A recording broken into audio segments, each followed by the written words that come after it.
They can bring life. You can speak life into your teammate. You can speak life into your business. You can speak life into your situation. That's how powerful a word is, man. Why do I say they're eternal? Because you don't get them back. What's up, guys? Welcome back to the 1%er podcast. I'm excited for today. We have an incredible guest today. We have an ultra runner. We have a Navy SEAL. We just have a beast in the house, guys. Welcome, Chadd Wright, man. Thanks for being on the show. Chadd, how much of a bike run did you do this morning already? Oh, well, we just got a little 10-mile mountain bike ride in this morning, and we probably got another run left, and then we probably got another bike left after that. I'm really loving the bike stuff, man. It's like become my secret weapon. I mean, you know, for years and years, all I did was run and run and run, and I've incorporated this mountain biking into my training. And, you know, it's been a game changer, brother. I'm loving it. So we're mixing the two. And it allows me to get, 3 to 4 workouts in, in a single day. And I'm not just hammering my joints the entire time. You know what I mean? So it's awesome, brother. Yeah. So he was a Navy SEAL. We'll get into that. But I honestly really want to get into you on fitness, man, because like you are a beast. You know, you are someone who pushes past every limits that people think they have. You know, you've done how many ultra runs, ultra races have you done? Man, I've lost count, brother. I mean, to be honest with you, as far as the races go, I don't look back much. I generally only look forward. And the victories that I've had in the past don't really mean much to me. You know, I take the lessons away from those victories, and the lessons stay with me. But I don't look back at them. And you talk about training for ultra marathons. A lot of your training runs are ultra marathons. I mean, it's nothing to have a 50-mile training day, a 30-mile training day. And so it would have to be in the hundreds, I would say. Yeah. So why ultra running? You know, you got out of the SEALs and everything. You could have gone a lot of different ways in fitness. What called you to that? Yeah, that's a good question, brother. I get asked that a lot. And really what it was is, in the SEAL teams, you're tested on a high level, on a regular basis. And when I realized that my career was going to come to an end there in the SEAL teams, I was medically retired. And I knew that I needed something in my life to continue to test myself on a high level. And really what ultra running is, brother, all it is it's a conduit. It's just the conduit in order. So what it is, I believe that we as human beings should train, should push, should test ourselves in a controlled environment. So we should put ourselves in an environment where we are going to be tested. And if we put ourselves there, we have some control over that environment, right? We can step in or out of it if it gets dangerous. We can push hard. We can back off a little bit, right? Because essentially we're in control. We're not.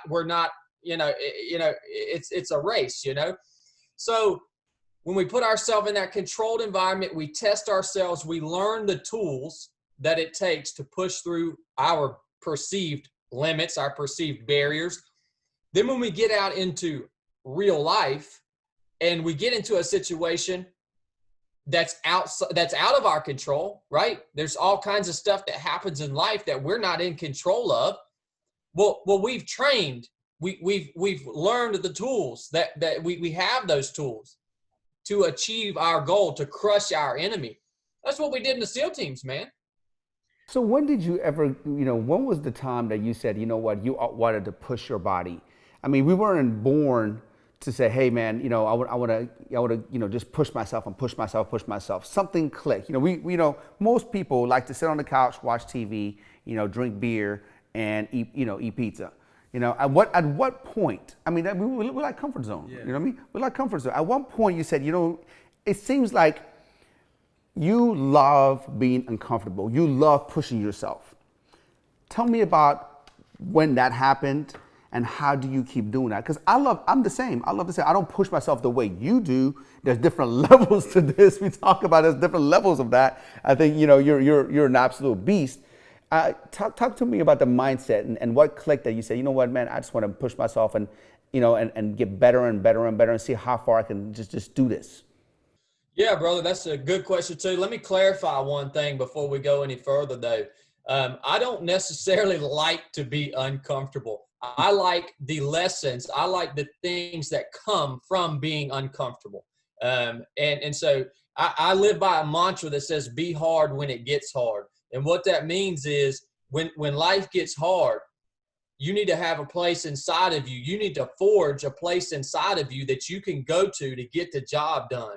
But man, when the job's done, you need to be able to go back and sit on that couch and enjoy time with your family and love people, love your neighbor. You gotta have both sides, right? If you just try to push in this, you try to stay hard all the freaking time, you're going to wind up miserable, man. It's unsustainable. Yeah. So I just want to clarify that for all the listeners. That's great. That's great. That's it. Thank you for clarifying that, because there was a time in my life where I just wanted to push myself, and I was miserable. So you're absolutely right. You spoke to my heart. I love that, brother. I love it, Sam. And I saw this throughout my career in the SEAL teams, guys that couldn't turn that off, man, that they couldn't turn it off. And I was there before, just like you, brother. And, you see your family starts to fall apart. You see relationships start to fall apart. Everything around you falls apart. But, oh, man, you're hard. Well, what does that matter? You know what? Everything else is falling apart. But, yeah, you're hard. So, that goes back to I learned that lesson early in life. But going back to when I was a young man, I decided I wanted to push myself in what is the hardest arena in, I guess, the free world. I say the free world because I'm talking about first world countries and militaries and stuff like that. The hardest arena is SEAL training. There's nothing out there that is harder than that. It's the one thing in my life that lived up to and exceeded my expectations for what I thought it was supposed to be. A lot of things in life, you go and you finally do it and you're like, that wasn't really what it was cracked up to be. SEAL training's not that way. So what drove me to push myself, in that initial push? I searched for the answer to that question for a long time. And, I can reflect back on those days from what I can remember. Maybe I think to me, it was more proving myself to myself. A lot of times as a man, all right, we got egos, right? Especially as a young teenage man, 18, 19 years old. We want to see what we're made of. And we might think that we have things to prove to ourselves and to others. And, I think maybe that was a big part of it, and so I decided to go and launch myself into this thing that is SEAL training. And, the beautiful thing about SEAL training is when you go through something like that and you make it out the other end, you have a sense of freedom that not many men have. And I'm talking about, and this could apply to females too, but you go through something that's that hard and you carry a sense of freedom around with you for the rest of your life, that you don't have anything, you don't owe anything to anybody. I don't care what you think of me. I don't care if you think I'm tough. I don't care if you think that I don't care. I have nothing left to prove. So everything that I have done from this point throughout the rest of my life is for me. It's not for anybody else. I was actually set free by that crucible that is SEAL training. And in order to push forward the rest of my life, I was set free, man. And another thing that drives me to push myself, I want you to know something. I have the ultimate example of what it means to bring your flesh into subjection. And I worship him, and his name is Jesus Christ. He went to the cross for me. And whether you believe he was God, the Son of God, I don't care what you believe, it's a historical fact. There was a man that went willingly and was beaten and nailed to a cross willingly for something that he believed in. And that's who I worship. And if I ever, I want to be like him. So I go out and crucify my flesh, man, and bring it into subjection because he's the ultimate example. That's another thing that drives me into these crucibles, man. Yeah, I love that, man. I love that. That's at your core, and you can tell the passion when you talk about it.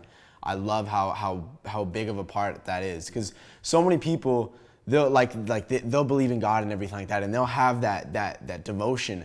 But when it's success for them, they say, I did that. You know, they don't attribute that to something greater, something higher than themselves. And so I love that is a part of you.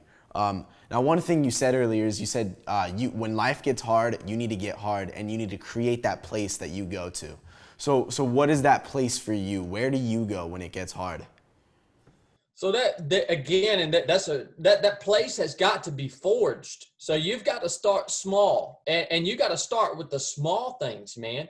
And that place inside of you, it's got the foundations of that place inside of you have got to be things like mental toughness, integrity, all these different aspects. You have to practice those things. You have to start small. You want to talk about integrity, which is a big part of that place inside of you that you have to go to.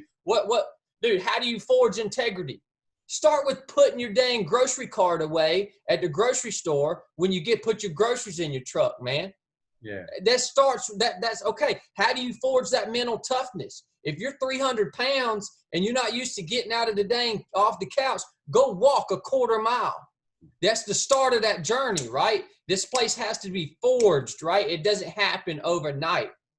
All right, that place inside of me I'm talking about, I call it the steady state, man. So I've got a place that I can go to when stuff gets haywire, dude. When I'm 90 miles deep, when I'm 110 miles deep into a run. I mean, I've been running for 32 hours straight. I reached this thing called the steady state is what I call it. It's when I really get into that place I force. And you know what it is? It starts with acceptance. I accept the pain that I'm feeling. I accept the fact that this is my lot right now. This is what I'm dealing with right now. I accept it. And when I accept it, it takes the power away from it. All right. So I accept that the pain is what it is. It's not going to get any worse. It's not going to get any better. And I've got to keep driving forward, man. And when I reach that steady state, I can go indefinitely. Something in my body will eventually break and stop me. A tendon will snap. A muscle will quit working. A bone will break. Something eventually will stop me. But it's going to have to be something that breaks once I reach that steady state. Once I get in that place inside my head, I will go indefinitely. Now, how do you combat the pain of even getting to that spot? Because like you're saying, you're 90 or 100 miles deep. There's so much pain leading up to that. So what are you doing in that process? There's so many tools, man. There's so many tools. And that's the hard part, is reaching that steady state. And in a 100+ mile race, dude, I gotta run 80 miles to get to that steady state, right? So I'm running all this miles, man, to finally get to the place where I'm ready to compete. So that's the hard part. There's so many tools, man. You talk about that, man. You want to talk about one tool. How about breaking things down into small digestible segments? Look at this, man. I ran a race 2 weekends ago. It was 1 mile every 20 minutes. And it had 350 something feet of elevation gain every mile. It was a last man standing race. You want to know when it was down to me and one other guy. The guy I was competing against was one of the best ultra runners in the country. He's on the American national ultra running team. Down to me and him. We had been running for 28 hours straight, had climbed about 33,000 feet up and down, so over Everest, over the course of this 28 hours and 90-something miles. You want to know, I didn't think I could beat him. That didn't matter to me. I was going to keep going until something broke. But but I didn't think, you want to know when I knew I could, there was a distinct moment where I knew I was going to beat this guy. And he came to me after one of the laps and he said, hey, Chadd. I said, what's up, man?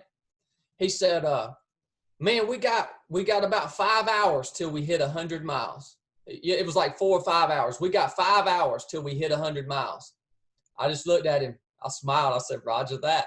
I knew in that moment that victory was mine. You know why I knew? Because this joker has started looking 5 hours ahead. He started looking 5 hours ahead. Guess where I was looking? I was looking at the 1 mile that I had to run right then. That's all I was thinking about. And I knew as soon as this guy overextended in his mind and he was no longer focused on the task at hand, I knew he was done. And it won't 2 hours later, he was done. Yeah, I saw all of that on Jesse's story, on your stories. That was I was literally sitting there on my phone scrolling through the entire thing, and I remember, I think it was maybe the last lap before he stopped, and something in him, and he just started running to the finish line with his poles. And like seeing that like human will with no audience, with no prize money, with nothing, it was incredible, man. It was one of the most incredible things I've ever seen. And yeah, and so talk to us about some of the other tools. You talk a lot about the power of the spoken word. Yeah, that's probably the primary tool that I use, man. You know, and look, brother, I'll give you an example. When I was a SEAL, dude, my rifle was my tool, right? I carried a rifle around, and that's the tool I used to get my job done. If I handed you a rifle, you'd be very careful with how you handle that rifle, right? Yeah. All right. Why is that? You can kill someone. That's right. You know that when that bullet leaves the barrel of that rifle, it can bring life or death. It can bring life in war to the people you're protecting, but it can bring death to somebody, either an innocent person or the enemy, right? So it's very powerful. And you also know that when that rifle leaves the barrel, or when that bullet leaves the barrel, that you can't get it back. It's going to go where it goes, and you can't get it back. All right. Likewise, the words that we speak, they are eternal. They are eternal, and they are so powerful that they can bring life or death. You see it in society. Look, man, you talk about bullying and stuff. What is that? That's words, man, that bring death to innocent people. That's how powerful they are, man. They can bring life. You can speak life into your teammate. You can speak life into your business. You can speak life into your situation. That's how powerful a word is, man. Why do I say they're eternal? Because you don't get them back. And when you speak that light, when you speak those words out to your team, whether it's business, whether it's athlete, being an athlete, whatever, all right, they absorb those words, right?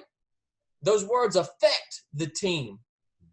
And it's within those people. It's eternal, man.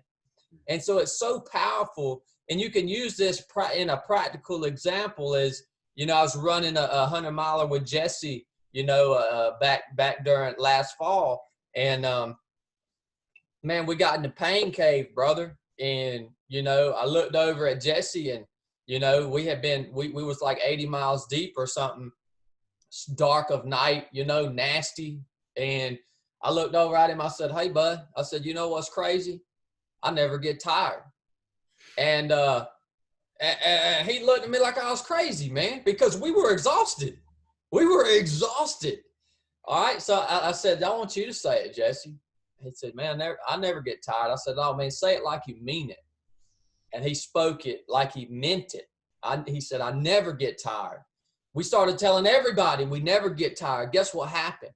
We got energy. Every time we would speak that out loud, that became our reality, man. We never got tired, like for real. And, you know, that's just one singular example of how that works, how we spoke that life into that situation. And we're able to combat and counterpunch that fatigue that was trying to set in on us during that run. You know what I mean? Yeah. So something that goes along with that is you also say never give pain a voice. And so how do you not do that? Like, I feel like that's all you're thinking about when you're in that moment. So how do you have that control and discipline to not go there? Yeah, and I think that concept right there, don't give your pain a voice. I think that needs a little clarification for a lot of people, because a lot of people hit me on that. They'll hit me up, well, this is that's a terrible principle.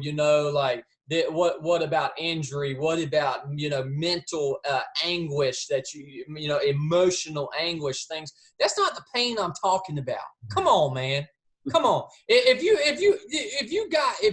your freaking hamstring is snapped, yeah, you need to tell somebody about it. If you're in a bad place mentally, yeah, you need to go see a counselor. Like, that's not what I'm saying. When I say don't give your pain a voice, I'm talking about that pain, that natural pain that we all feel when we are in the heat of battle, man. When we're pushing ourselves, when you're in the gym and you're trying to get that extra rep, man, when you're out on the trail and you're trying to get that extra mile, when you're on your bike and you're trying to crank those pedals just a little bit harder, and it burns, dude, it hurts. And that's the pain I'm talking about, all right? So, and this, where I learned this lesson is in SEAL training, man. We used to do this thing called surf torture. They lay us in the dang cold water Pacific Ocean. It's awful. They put you in that dang cold water, and it washes over you until you basically are in the mild stages of hypothermia. And I can always remember looking at the guy to the left and right of me, and thinking that, I could complain right now about the pain, about the cold, about the misery that I'm in. I could complain about that. Yeah. That might be satisfying to me, but guess what? The guy to my left and my right, they're feeling the same thing that I feel. They're just as cold as I am. They're just as miserable as I am. So what good does it do? What am I accomplishing by giving that pain or that discomfort a voice? Not only am I weakening myself, but I'm weakening those around me, right? It's contagious.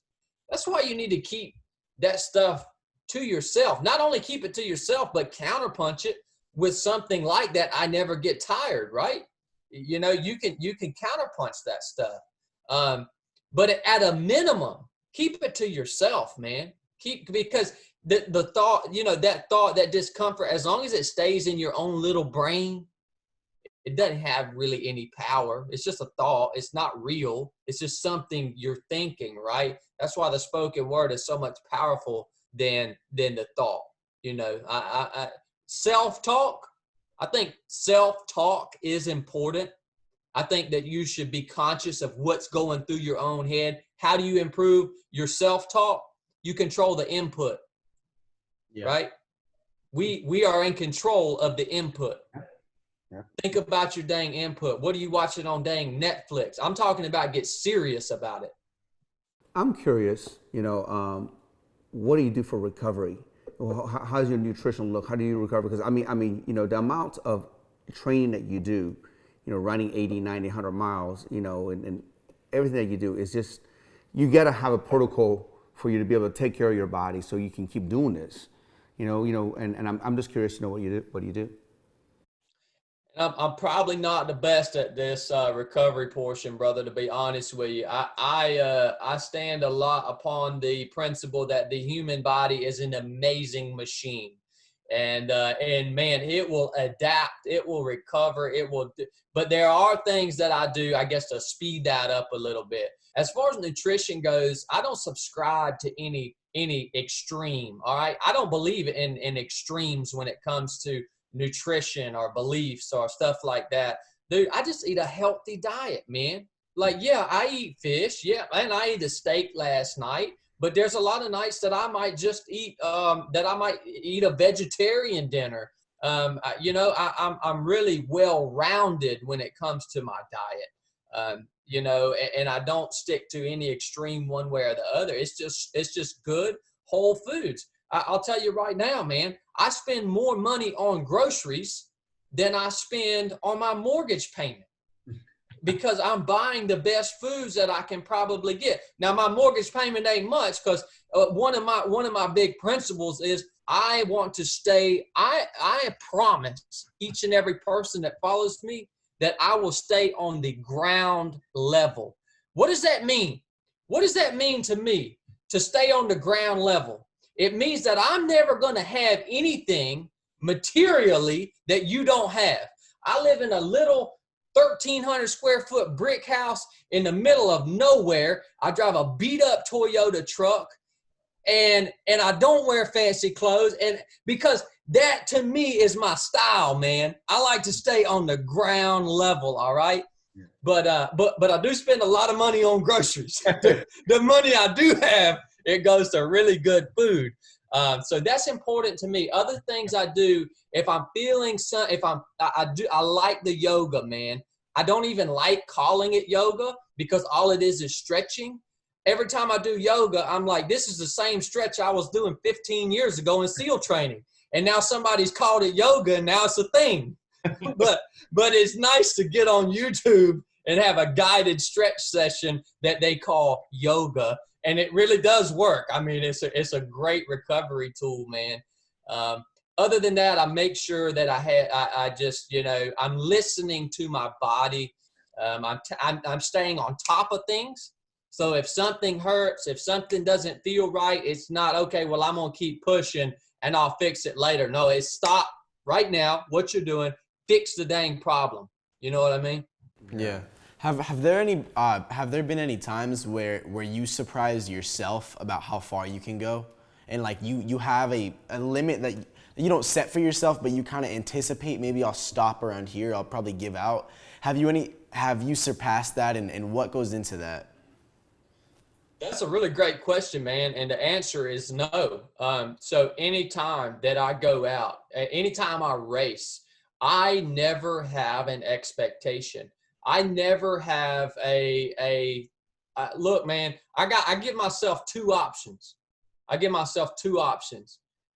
going to accomplish my mission, whether that's in a 200-mile race, whether it's in business, whatever. I'm going to achieve victory or I'm going to break myself. That's it. I don't have any other option. I've taken quitting off the table. All right. Quitting is off the table. I don't have a freaking expectation of how far I can go, man. And when I say I take quitting off the table, I don't say that lightly. That's a lifestyle. That's a commitment. That's so true. So what does that actually mean? That means that I'm going to keep going as hard as I can go until something outside of my control changes my direction. That's all that means. You don't have to be tough. You don't have to be tough to say that you're never going to quit. Just say it. Make that commitment.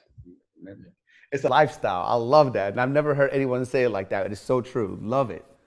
One thing I'm curious about is, like, this morning, you did a 10-mile ride. I feel like you always have something in your mind that telling you to push and go more. You can't always do that. What stops you at a 10-mile ride, or what stops you at a 25-mile run? Something like that. It's really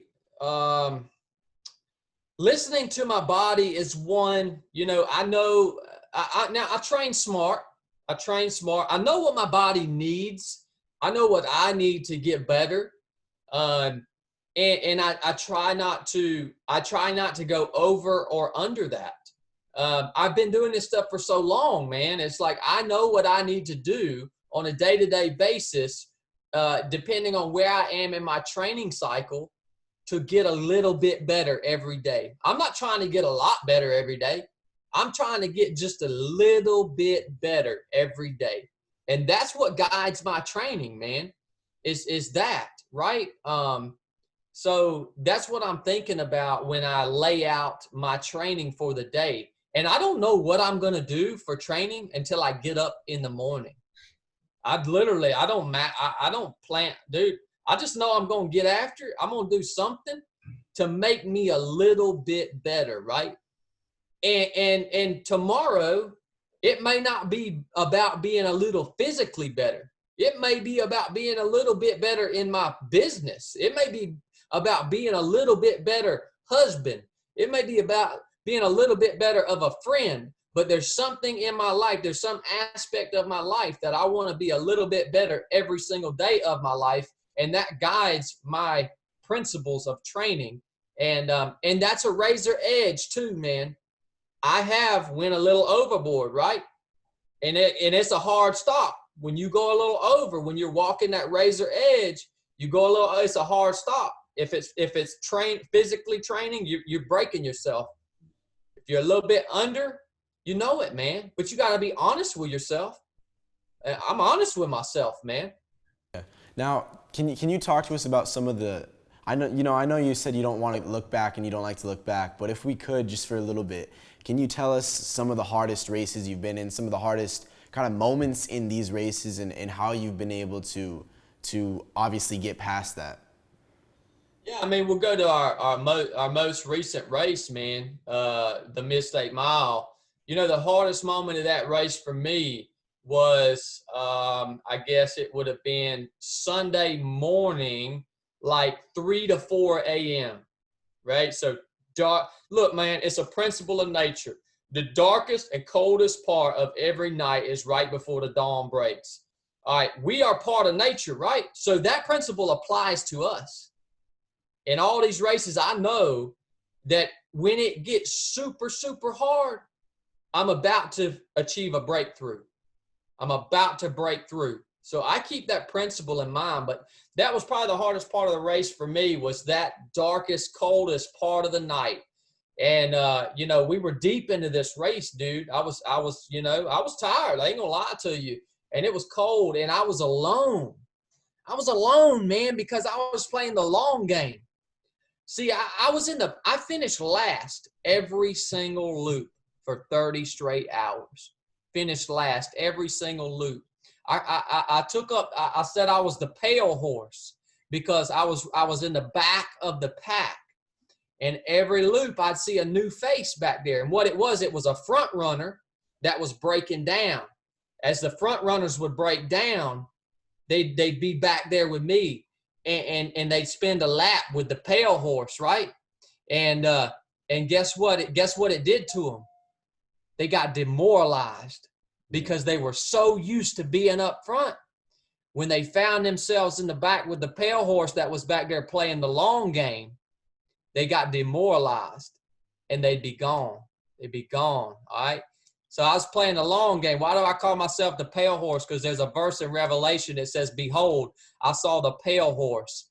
He that sat on him was death, and hell followed with him." All right? So they came back to me to die, right?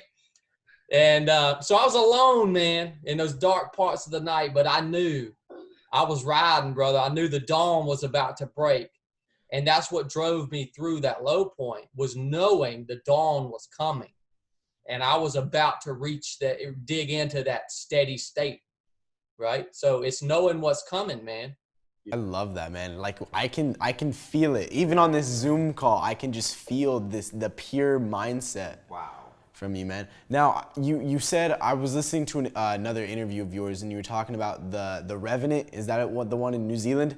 Talk to me about that. I know it's one of the hardest. So can you tell us a little bit about what that is and your plans for that?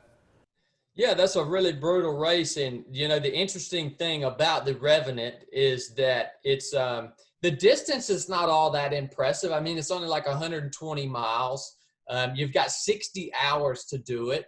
The interesting thing, though, is it's all off trail. None of it is on trail. So you're blazing through like uncharted territory with a map and a compass.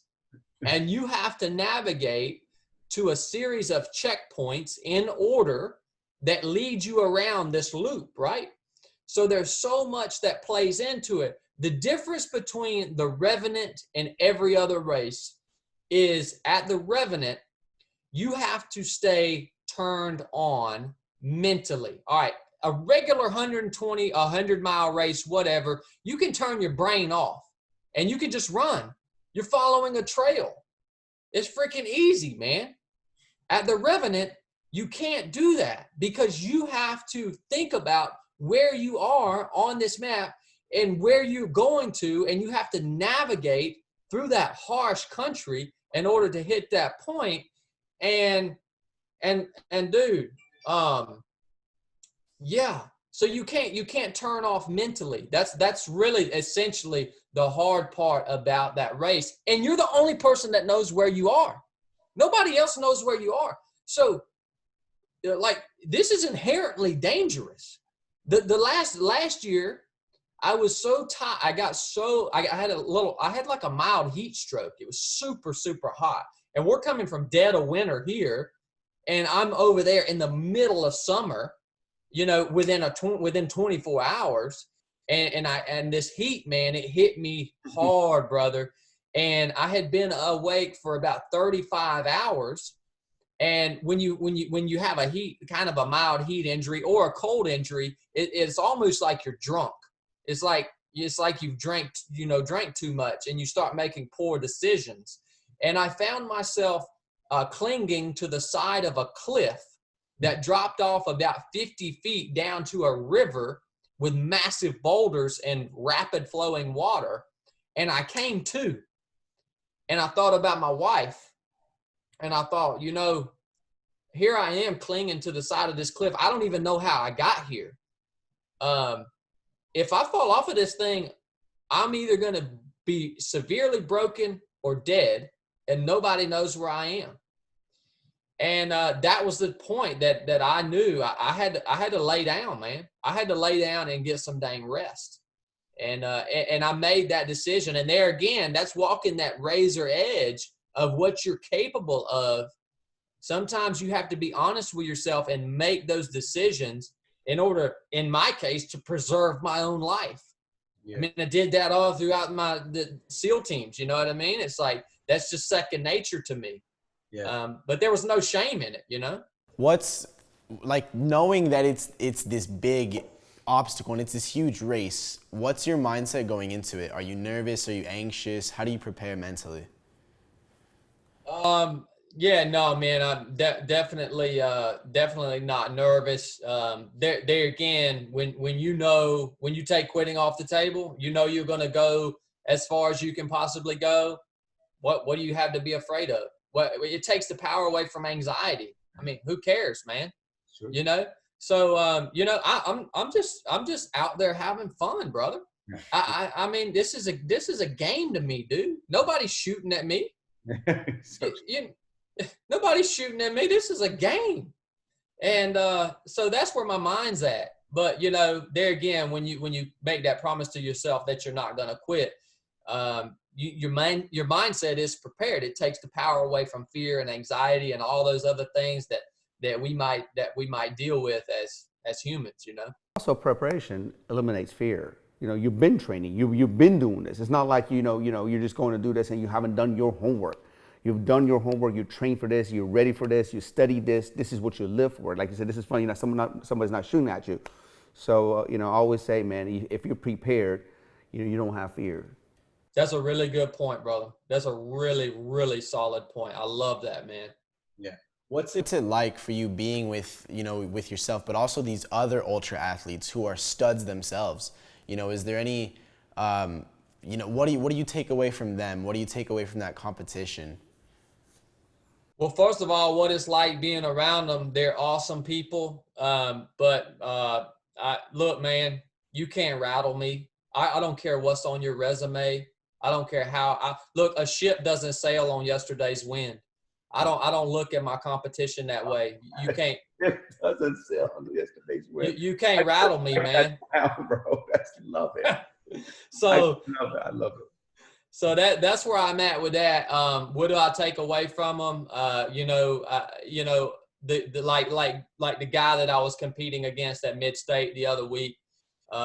Seeing that dude push until he fell. I mean, he collapsed at the finish line on his last lap, and I mean that to me, I mean, it just shows you what we are capable of. It shows you that we all have another gear. Yeah. It's just only a few of us have found it. Found it and used it. Yeah, we all have another gear, man. So I mean, I take that away, and I take that away from him, you know, and you know, I take from that specific situation, you know, I could not look at him without wanting to break down in tears because it was so magnificent, right? But there's one thing that sets me apart from a lot of other people, and that's my ability to control my emotions regardless of circumstance. This will set you apart in business. This will set you apart in relationships. This will set you apart in athletics. If you can learn to control your emotions regardless of circumstance, you will excel far and above your competition. Okay, so that's easier said than done. You know, emotions sometimes get the best of us. I've tried it. I mean, I think everybody's tried to, control of their emotions. How do you control your emotions? What are some tactics? What do you do? I want to know. So in that moment, I went back to I have a creed. I have a creed that I live my life by. And that's part of the creed that I live my life by. So first of all, I've established a creed for myself. And how many, just real quick, how many points are in this creed? There's a lot. It's probably, my creed is probably about maybe not quite 3 paragraphs, maybe 2 paragraphs long. Okay. It's multiple principles, and now that's private to me. I don't. Of course, of course. I wouldn't want to. I would never ask you to share that. Because I'm working on mine. That's awesome, brother. That's so important. It's so funny. I'm working on mine. I'm working on my creed, and but I want to know, how do you control the emotions?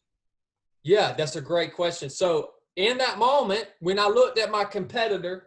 And I started, you could feel those emotions welling up in you.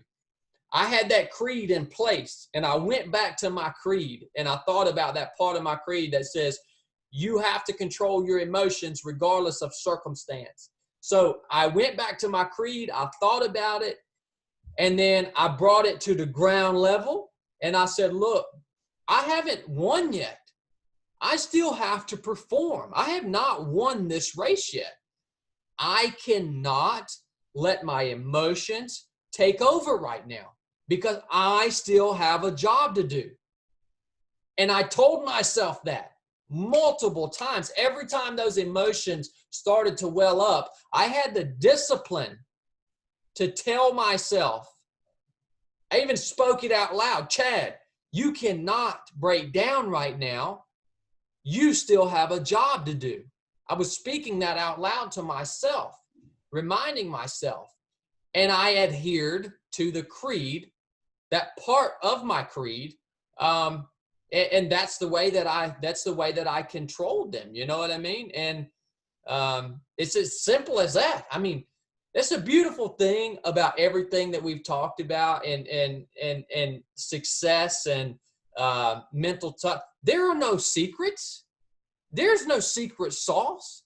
I'm not going to sell you snake oil. Everything that we're talking about is so freaking simple, man. There ain't no secrets out there. These are simple principles, and that was all it was. It's me adhering to my creed and reminding myself that I still got a freaking job to do, man. And that's how I could control those emotions in that particular circumstance. It is so simple, and what separates those who do and those who don't is just using it. It's hard. Like Sam said, it's easier than it sounds, but everything is. It's, do you want it? This is kind of what you have to do. And it's black and white. It's simple. Oh, it is, man. It is. And, I want to all the listeners out there, there's a lot of people these days that are trying to, that are putting out information on mindset and all this and that. And, man, I want to tell you right now, you need to do some research on the people that you're taking advice from. You need to know who you're taking advice from. You need to see, do they have the resume to back this advice up? All right. And that's really, really important, because there's a lot of dang snake oil out there, and there's a lot of people that are teaching principles from a theoretical standpoint. They don't have any actual experience on the battlefield of life, man. I don't teach from theories. Yeah, you do. I'm not going to tell you anything ever that hasn't worked, you know? Yeah, I love that, man. It's back to that integrity. It's back to, you live it. You don't just talk about it. Man, this was an incredible episode. Thank you so much, Chadd, for being here. I appreciate you. Chadd, this was incredible, bro. Incredible, man. I mean, this is something I got to go back and take notes. You drop nuggets after nuggets, man. And wow, bro, like you are, bro, in a good way, you are crazy. You know what I mean? In the most respectable way I can possibly say. You're borderline insane, borderline crazy, and I love it. I love it, because that's what it takes for you to be able to, get to that gear. Without a little bit of craziness, we can't get to that gear. You got to be able to block, certain emotions, block and be super focused and have positive self-talk, push yourself. I mean, everything you said, man. I mean, this is amazing, man. My respects to you, my hats to you, and thank you for serving the country, and thank you for just setting an example of what a human body and human mind can achieve. Well, brother, I thank you for giving me the opportunity to come on and share with you guys, and I really would love to catch up with you guys face to face sometime, and get a run in, get a workout in. You guys are stout. I can tell you guys are putting the work in. And it's an honor to be able to share with you on your platform, brother. Thank you so much. Before we go, where can people find out about you on social media, man? Yeah, so Instagram is where I'm at. It's just Chadd Wright 278. So easy day right there. And then 3 of 7 project is just, I think, 3_of_7 project. That's on Instagram. The website is 3of7project.com. We don't have to dig into that. It's a podcast, man. We have a podcast. We have, I do speaking, and we have some coaching stuff available. It's very non-traditional. I'm taking people out for 3 days in the wilderness to put all this stuff that we just talked about to practice, man. So it's if you're interested in it, just go check it out, 3of7project.com. Awesome, guys. We'll go check it out. Chadd Wright on Instagram, 278, 3 of 7, guys. Hire this man to speak, coaching, whatever it needs. He's gonna get you guys to the next level. So thank you guys so much for tuning in, and we'll see you guys next time. Hey guys, if you liked today's episode, do me a huge favor. Go ahead and leave a comment below, subscribe to the channel, leave me a review, and tag a few friends that you think can benefit from what we shared today. Really appreciate it. God bless.